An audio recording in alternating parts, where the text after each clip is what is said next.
already optimized RAM latency, so I pushed it further. 6000, 6400, 7200, even 8000 MHz. On the performance, that's where things stop making sense. Hey everyone, Papa PC is back.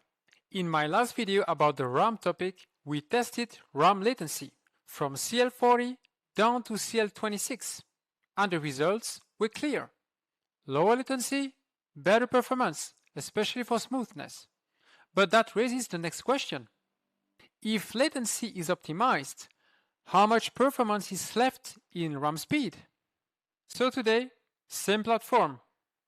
Just I didn't have the 9900 X3D yet when I tested the RAM. Same GPUs, same games, same method. But now we scale frequency, 6000 all the way up to 8000 MHz. And this time we are not looking for gains, we are looking for the limit. Stay until the end, because at 4K everything collapses. From the previous tests, at 6000 MHz, CL40 down to CL30 gave up to 15–18% FPS. Mass improvements in 1% and 0.1% lows. So at this point, most of the performance is already unlocked, which means today is different. We're not chasing gains anymore, we're testing diminishing returns. Let's remove the GPU bottleneck. 1080p with the NVIDIA RTX 5080 and the AMD Ryzen 7 9700X. This is where RAM should matter the most, right? For Cyberpunk, at 6000 MHz, the CL30 baseline, this is what I had. Now, scaling frequency. 6400, 7200, 8000, that's about 9 FPS total. For Starfield and Tomb Raider, same pattern. Small, consistent increases. Total gain +4 to +6% max.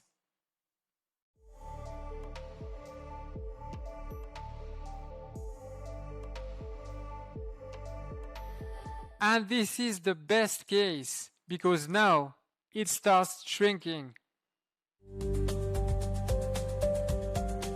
Now let's move to something more realistic, at least for me, because that's the graphics card I have. RTX 5070 Ti, same CPU, same RAM scaling. Now the gains drop. 6000 to 8000 MHz, +3 to +4% FPS. 1% lows, slight improvement. 0.1% lows, barely noticeable. Across all three games, moving from 6000 CL30 to 8000 CL38 gave roughly 5% more average FPS, but nearly 9% better, 0.1% lows. Once again, RAM is helping smoothness more than raw frame rate. Now the interesting part. The RTX 5060 Ti, 16GB. The 8 I didn't test. Same test, same RAM scaling as well. Here are the results.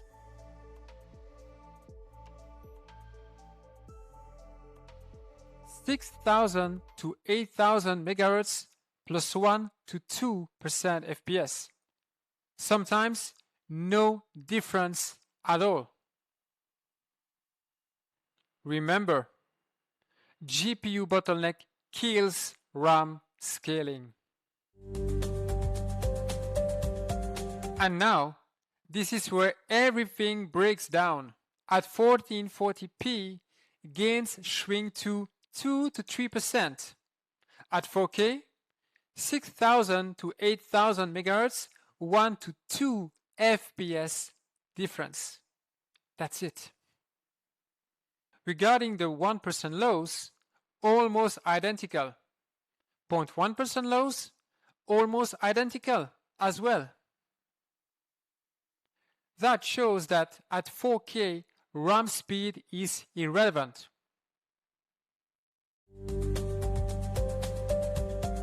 So why does this happen? Because RAM isn't the bottleneck anymore. Performance is limited by the GPU workload, the game engine, the CPU cache, especially on X3D CPUs.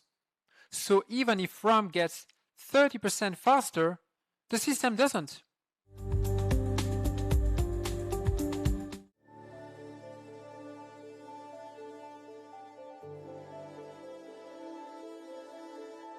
On the AMD Ryzen 7 9800 X3D, even at 1080p, gains are smaller.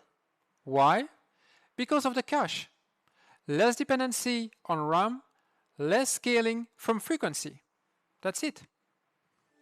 As you can see, the 7200 CL38 has the worst official latency with 10.56 nanoseconds. And now guys, I'm curious, what RAM speed are you running right now? And did you actually notice any difference? If this kind of testing helps you avoid wasting money, you know what to do. So before you're seeking the faster RAM, let's sum this up. 6,000 to 8,000 MHz is plus 33% speed, right? On paper. The real performance? Plus 5 to 6%, best case scenario. Plus 3%, real world tests. At 4K, 0%, roughly. So what should you actually buy? 6,000, this is already optimized. 6,400, small bonus if the price is the same, which is very unlikely at the moment. 7,200, diminishing returns. 8,000, not worth it for gaming. You're not gaining performance anymore. You're hitting the limit of the system. In the last video, we optimized latency. In this one, we found the limit. If my video helped you, like, share, and subscribe. The community keeps growing, and it's thanks to all of you. It was Papa PC. See you in the next one. Bye bye.